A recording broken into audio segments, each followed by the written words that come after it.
I know from your background that I know at least one of your other sisters is in communication, the communications business. Is the rest of your family in communications or literature or writing or that kind of thing? Sure. One of my sisters, in fact, writes, she writes poetry, and she's also written short stories, and she does a lot of writing for her work. And she also has talked about just, wanting to just really devote herself to the process of writing and see what happens. And my other sister, Gwen, has a PR firm, and of course, her life is writing, and her life, in fact, is words. And she was also a journalist for a time. Another one of my sisters is also a wonderful communicator, and she does a lot of writing for her work. And my youngest sister is, in fact, a nurse, so she is not necessarily involved in communications in that way. But my father was just a masterful storyteller, and I think part of it comes from that. He would tell stories about his growing up in Albany, and just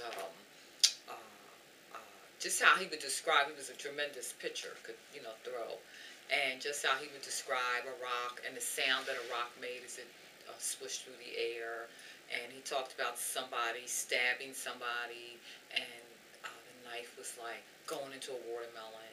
And he could just tell stories, and I was always mesmerized by his stories. And my mother she would just put words together. She was from South Philadelphia, and very proud to be a native Philadelphian. Because a lot of people from Philly are from the South.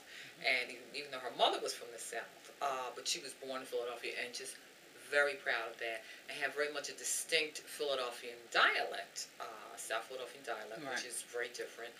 And but then the way she would put words together, just in ways that would just in a different kind of way, words that wouldn't usually go together. She would put them together, and was just very, very descriptive in her speech.